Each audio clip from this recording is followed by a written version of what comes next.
సమస్త అనేది వేరు. సమస్త కాదు, భూమి పైన ప్రకృతి ఉంది, ప్రకృతిలోనే మనం జీవిస్తున్నాం.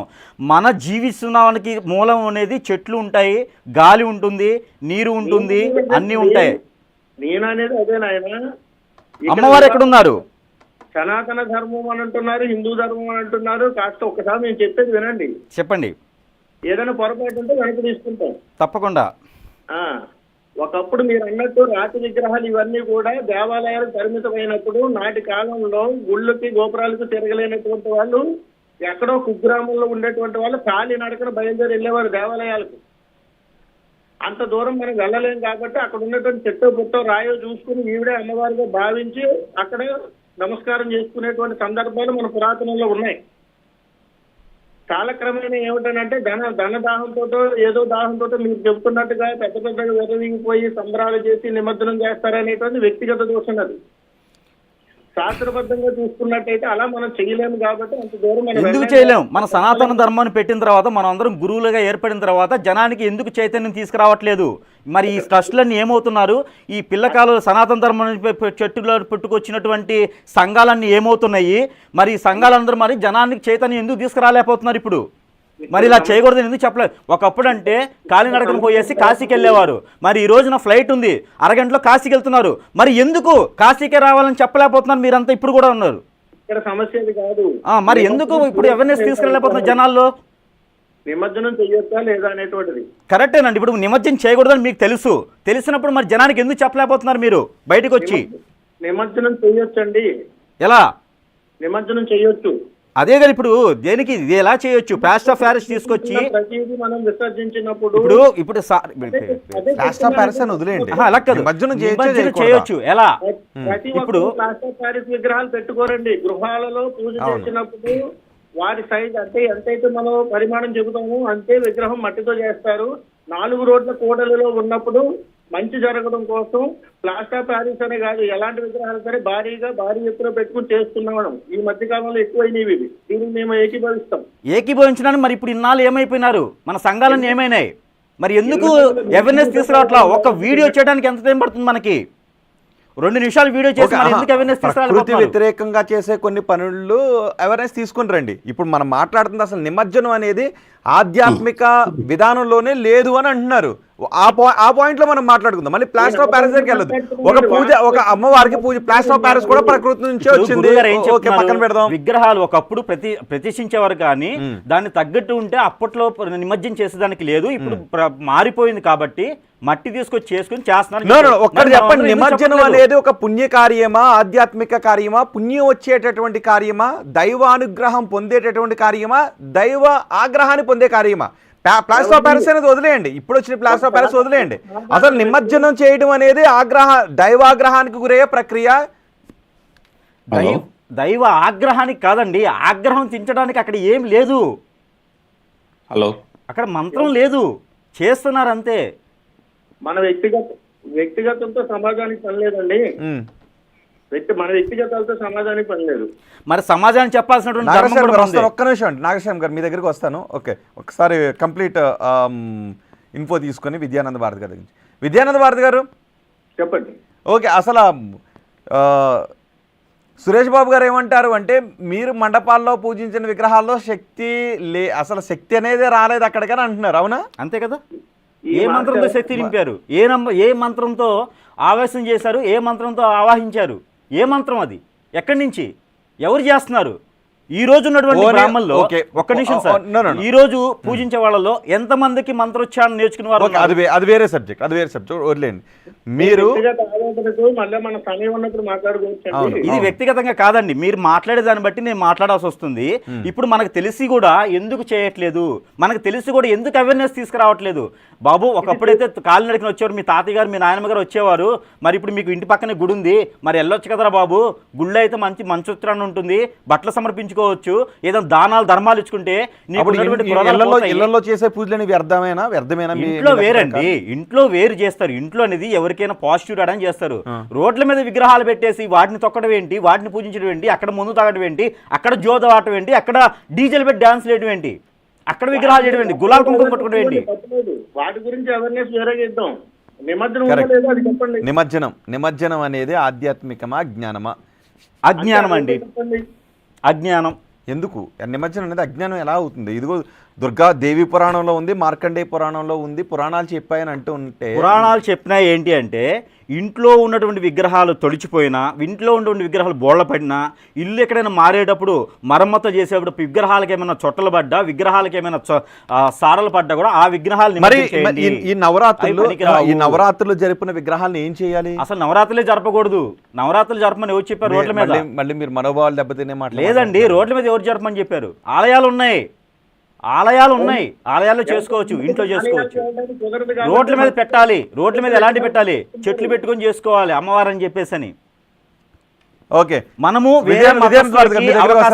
నాగరాజు గారు మన కొత్త వాదం తీసుకొచ్చారు. గరికపాటి గారు విగ్రహాలను నిమజ్జనం చేయటం అమ్మవారి ఆగ్రహానికి గురవుతుంది అంటే, సురేష్ బాబు ఏమంటున్నారు అంటే ఆయన అమ్మవారు పనికిరాని విగ్రహాలు ఉపాసకులా?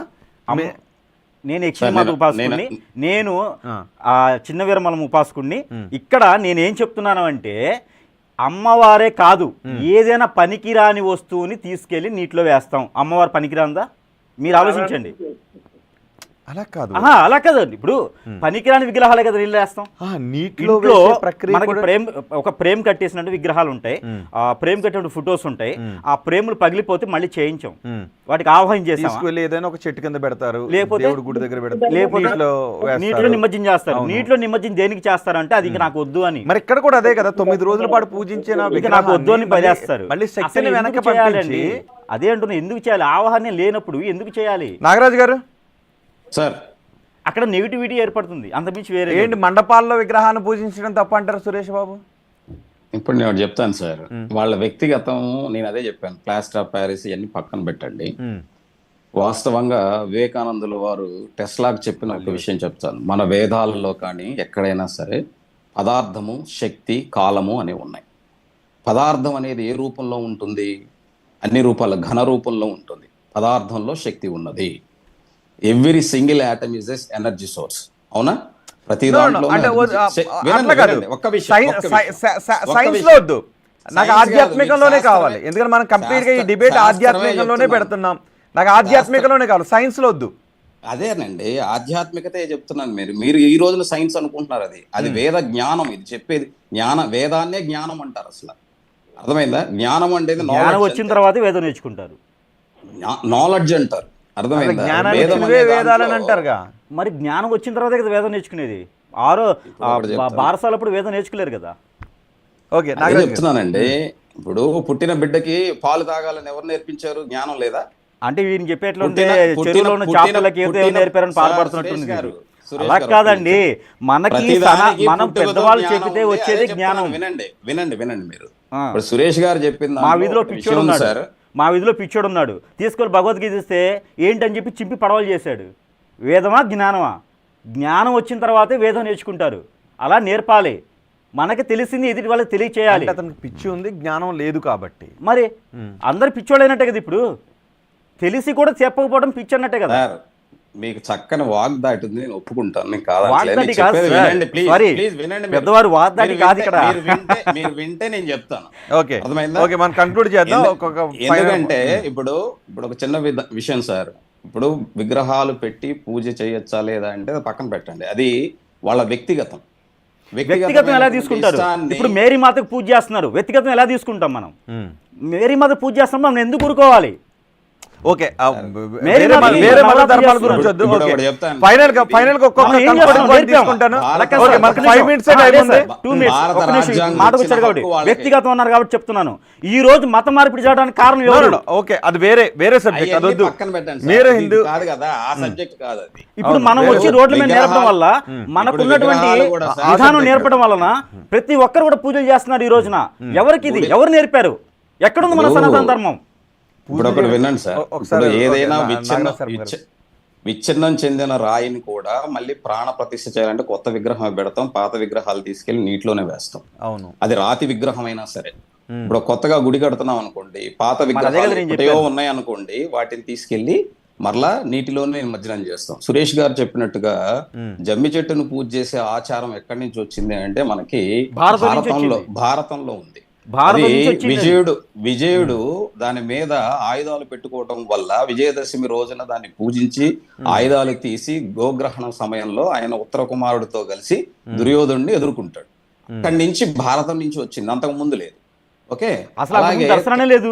ఓకే, నాకు కావాల్సింది అది కాదు. ఓకే, దసరా అంటే ఏంటి, మనం దసరాని ఎందుకు జరుపుకున్నాం అనేది కాదు నాకు కావాల్సింది. ఇది ప్రకృతి వినాయక చవితి అయినా, దసరా శరన్నవరాత్రులు అయినా, అమ్మవారి విగ్రహాన్ని ఫైనల్ కమెంట్, అమ్మవారి విగ్రహాన్ని నిమజ్జనం చెయ్యొచ్చా చేయకూడదా? మన అజ్ఞానంలో చెప్తున్నా సార్. ఇప్పుడు అందుకని ఇళ్లలో మన వాళ్ళు కలశ రూపంలో పెట్టుకుంటారు అమ్మవారిని. అవును, కలశానికి అన్ని అలంకరించుకొని ఇళ్లలో చేసుకునేటప్పుడు కలశాన్ని పెట్టుకుంటారు. అర్థమవుతుందా? ఎందుకంటే దాంట్లోనే గంధం వేస్తారు, అందులోనే నీళ్లు ఉంచుతారు, అన్ని పదార్థాలు ఉంచి దాని మీద కొబ్బరికాయ ఉంచి అమ్మవారి రూపంతో అలంకరించుకుంటారు. గాజులు ఇవన్నీ మళ్ళీ తిరిగి వాళ్లే ఉపయోగించుకుంటారు.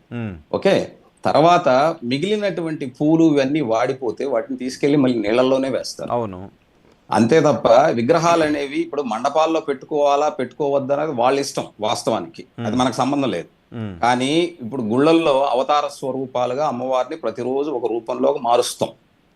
ఎందుకంటే అక్కడ విగ్రహం ఉండేది ఒక రాతి విగ్రహమే ఉంటుంది కాబట్టి ఆ విగ్రహానికైనా కూడా చిన్నది ఏదన్నా పొరపాటు జరిగి ఏదన్నా తగిలి ఏదన్నా చిన్న పెచ్చులేసినా కూడా, చిన్న గోరు దగ్గర కూడా, మీరు ఉదాహరణ చూస్తే మనకి యాగంటి అనేటువంటి క్షేత్రంలో ముందుగా దాన్ని వెంకటేశ్వర స్వామి గారి గుడి కట్టాలనుకున్నారు.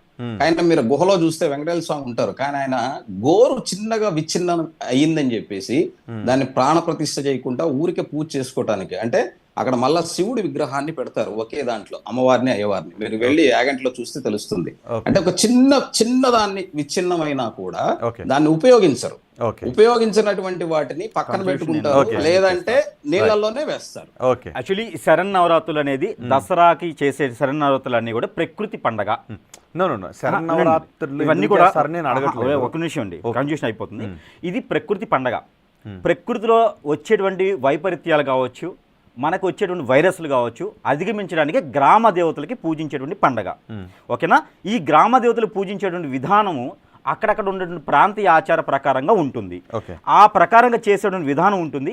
ఈ ప్రకారంగా డబ్బులు ఎక్కువైపోవడంతో మనటువంటి గురువులను చెప్పుకొని తిరిగేటువంటి అందరూ కూడా వీరికి విచ్చలవిడితనంతో వీరికే సగం తెలియక, మరొకటి ఏంటంటే తెలిసి కూడా ఏదో రకమైనటువంటి డబ్బుకు కొమ్ము కాయటము, ఏదో రకంగా ఉండడం వలన తెలిసిన విషయాన్ని కూడా జనానికి తెలియచేయకపోవడంతో, జనానికి చైతన్యం లేకపోవడంతో ఈ విగ్రహాలు పెట్టేదానికి ఎవరి ధర్మం వారికి. రైట్, మరి ఓకే, మనకి సమయం కూడా మించిపోయింది. Okay, thank you very much Nagaraj Sharma గారు, నాగరాజ్ సుద్దపల్లి గారు. థ్యాంక్ యూ వెరీ మచ్ నిత్య Vidyananda Bharati garu. Thank you very much Suresh Babu garu. మొత్తానికి అమ్మవారి విగ్రహాలను నిమజ్జనం చెయ్యొచ్చు, అది దేవీ పురాణంలోను మార్కండే పురాణంలోను ఉంది అని కొంతమంది అంటూ ఉన్నారు. నిత్య విద్యానంద భారతి అదే చెప్తున్నారు. అండ్ ఓకే, పర్యావరణానికి హాని కలగని రీతి వరకు కూడా చెయ్యొచ్చు అని నాగరాజ్ సుద్దపల్లి గారు కూడా చెప్తున్నారు. కానీ సురేష్ బాబు ఏమంటున్నారంటే అసలు విగ్రహాలని మండపాలు పెట్టి పూజించడమే తప్పు, విగ్రహాన్ని నిమజ్జనం చేయడం అసలు తప్పు అంటున్నారు. గరికపాటి కూడా అదే మాట్లాడుతున్నారు. ఇప్పుడు గరికపాటి మాట్లాడిన మాటలు వైరల్ అవుతున్నాయి. సో గరికపాటి గారు ఒకసారి మళ్ళీ కొంచెం వివరణ ఇస్తే బాగుంటుందేమో. ఎందుకంటే గరికపాటి ఏం మాట్లాడారు అంటే ఎవరు చెప్తున్నారో తెలియదు అని. సో గరికపాటి లాంటి వారు ఒక్కసారి ఎందుకు చేయొచ్చు ఎందుకు చేయకూడదు అన్న దీని మీద ఒక కంప్లీట్ వివరణ ఇస్తే బాగుంటుందేమో. ప్లాస్టర్ ఆఫ్ ప్యారిస్తో విగ్రహాలు తయారు చేస్తున్నారు కాబట్టి చేయకూడదా, లేదు అసలు విగ్రహాన్ని నిమజ్జనం చేయడము అనేది స్పిరిచువల్గా ఆధ్యాత్మికంగా అది విరుద్ధమైనటువంటి ప్రక్రియ. దీని గురించి ఒక్కసారి గరికపాటి గారు కొంచెం వివరణ ఇస్తే బాగుంటుందేమో అని అనిపిస్తూ ఉంది. ఎందుకంటే ప్రస్తుతం శరన్నవరాత్రులు జరుగుతున్నాయి, అందరూ కూడా అమ్మవారి అనుగ్రహాన్ని పొందాలని అనుకుంటూ ఉంటుంటారు. సో అమ్మవారి అనుగ్రహాన్ని పొందటం పక్కన పెట్టి అమ్మవారి ఆగ్రహాన్ని పొందుతారు అని గరికపాటి గారు అంటూ ఉన్నారు. సో ఒక్కసారి గరికపాటి గారు దీనిపైన కొంత వివరణ ఇచ్చే ఒక వీడియో కూడా చేస్తే బాగుంటుందేమో. మేము కూడా గరికపాటి గారితో సంప్రదించడానికి ప్రయత్నం చేసాం, కానీ ఆయన ఆ నెంబర్ కలవలేదు, ప్రస్తుతం స్విచ్ ఆఫ్ వస్తూ ఉంది. ఆయన వేరే ఏదైనా